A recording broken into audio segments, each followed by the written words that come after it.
এক শ্রেণীর মানুষকে পশ্চিমবঙ্গের বুকে পিটিয়ে বের করে দেওয়া হবে।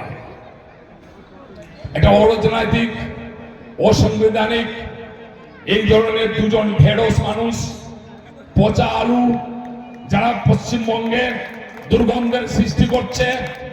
একদিকে একজন বিরোধী দলের নেতা, অন্যদিকে একজন রাজ্যের সভাপতির নাম করে তারা গোটা পশ্চিমবঙ্গে অশান্ত করার চেষ্টা করছে। আমরা মমতা ব্যানার্জির সৈনিক, আজকে প্রতিষ্ঠা দিবসে যারা এখানে উপস্থিত হয়েছেন তাদের কাছে আমি অনুরোধ করবো, বন্ধু শপথ নিন, তার মুদ্রাকে সামনের সারিতে রাখুন। হরিশ্চন্দ্রপুরের মাটিতে সর্বধর্মের মানুষ, সর্বস্তরের মানুষ আজকে আমরা হাতে হাত মিলিয়ে শপথ গ্রহণ করব। আগামী দিন মমতা ব্যানার্জির নেতৃত্বে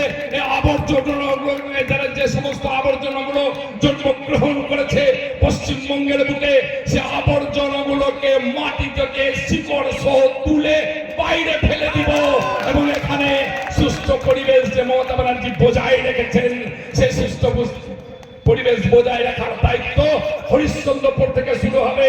তাজিবুল হোসেনের নেতৃত্বে শপথ গ্রহণ করব আমরা আজকে প্রতিষ্ঠা দিবসের মধ্য দিয়ে। তারা ভেবে দেখেছে, তারা তো চেষ্টা করছে উত্তরপ্রদেশের মতো জাতপাতের ভোট করে নিয়ে আমরা এখানে মুখ্যমন্ত্রী ক্ষমতায় চলে আসবো। গুজরাটের মতো জাতপাতের ভোট করে নিয়ে আমরা এখানে ক্ষমতায় চলে আসবো। আমরা হেরেছি লোকসভা নির্বাচনে, আমাদের কষ্ট আছে, আমাদের দুঃখ আছে।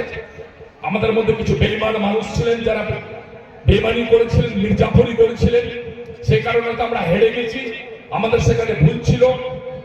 কিন্তু যদি জাতপাতের নামে পশ্চিমবঙ্গে ভোট হতো, হিন্দু মুসলিম করে যদি ভোট হতো, বিজেপিরা যেটা চেষ্টা করছিল হিন্দু হিন্দু করে ভোট করে নেব, তাহলে 29খানা আসন তৃণমূল জিতলো কি করে? মুসলিম সংখ্যা তো অত নয়, যদি মুসলমানরা শুধু ভোট দিয়ে থাকে তাহলে কি করে 29খানা সিট জিতলো?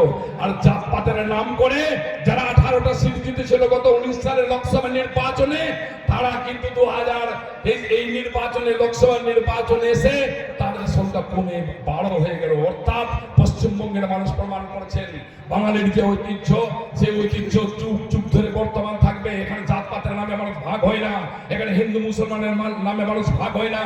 এখানে ভুকা পেটে ভাত চাই, খালি হাতে কাজ চাই, ফাঁকা মাথা বাড়ির মাথার উপরে চাল চাই, মানুষ গণতান্ত্রিক অধিকার চাই, মানুষ ধর্ম নিরপেক্ষতা চাই, মানুষ বেঁচে থাকার অধিকার চাই, মানুষ রাস্তা চাই, মানুষ পানীয় জল চাই, মানুষ হাসপাতাল চাই, ভুকা পেটে চাল চাই।